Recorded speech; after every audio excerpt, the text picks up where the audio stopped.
I believe that one of our next generation of Republican leaders, one who may not be as well known as I am today, one who has not yet taken their message across the country, one who's just getting started, may well emerge as being better able to defeat the Democrat nominee. In fact, I expect and hope that to be the case. All right, that would leave out a lot of people that are interested in becoming the nominee. That was Mitt Romney during his announcement saying he is not going to run this time around. Kyle Kondik, Director of Communications at the University of Virginia Center for Politics and Managing Editor for Sabato's Crystal Ball. And Kyle, what's your take, first of all, before we get to that statement specifically? Are you at all surprised that Mitt has decided not to run? I guess for months I was kind of skeptical that Romney would actually do it, although in recent days there were a few little stories about how Romney might set up his campaign in Salt Lake City, or that he was going to sell off some of his property. And so it seemed like there might have been a little bit of momentum toward a run earlier this week, just if you're following the news.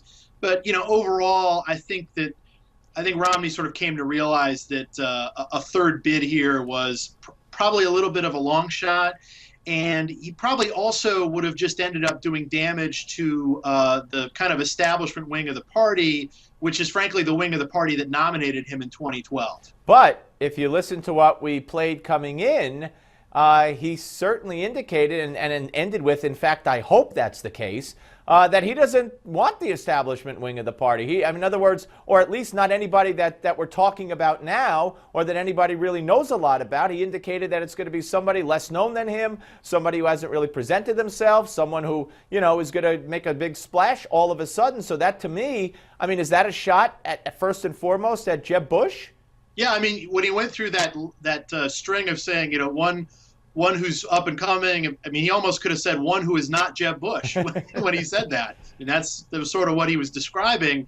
That said, I think you can make the case that whatever you consider the establishment mainstream of the party, there's more candidates there than just Jeb Bush. I think you can make the case that Chris Christie would be in that part of the party, and I think that if he runs a good race, Scott Walker could be someone who is acceptable to many different parts of the party. I think Marco Rubio is that way too.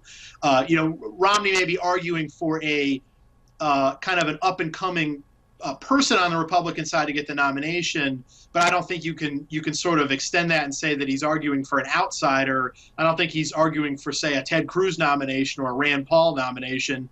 Those candidates are from different wings of the party, different parts of the party than Romney is. So who do you think, at least inside his head, if I could look into your crystal ball, Sabato's crystal ball, and extend it to mind reading? What was he? Who was he trying to insinuate he might back, or was hoping might emerge as the candidate?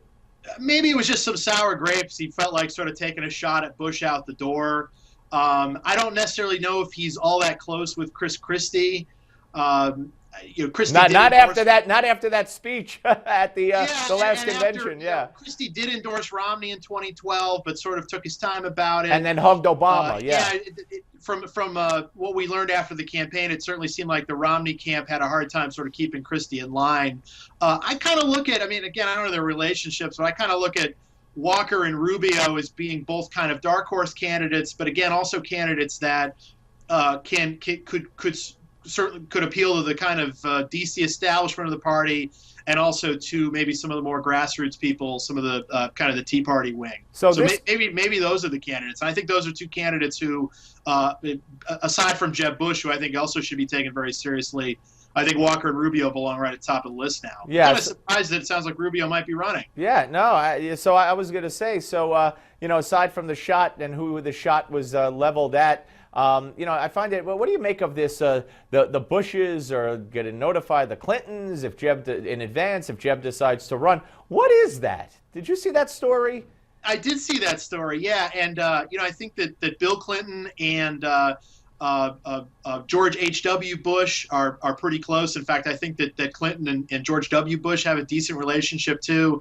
And it's just funny that on one hand, these two extremely powerful political families may actually be running against each other in 2016, but they're very comfortable with each other. It kind of reminds me of World War I. It was like Tsar Nicholas and Kaiser Wilhelm were, cousins, and going back and forth. Yet their countries were like going to war with each other. Right. That's the first thing that popped in my head when you brought that up. No, that's a good one. Yeah, because I saw that and I said, wow, why would they do that? I know they're close, but all's fair in love, war, and politics, I guess. It certainly also makes the argument from some people who are maybe outsiders in American politics, thinking that this is all just rigged by big families, and it's an American aristocracy. And certainly when you read stories like that, it doesn't help dispel that at all. Yeah. Hey, Kyle, have a great Super Bowl weekend. Thank you, sir. Hey, you too. Thanks. Take care. All right, up next, the founder of the David Horowitz Freedom Center. That would be David Horowitz. Don't go away.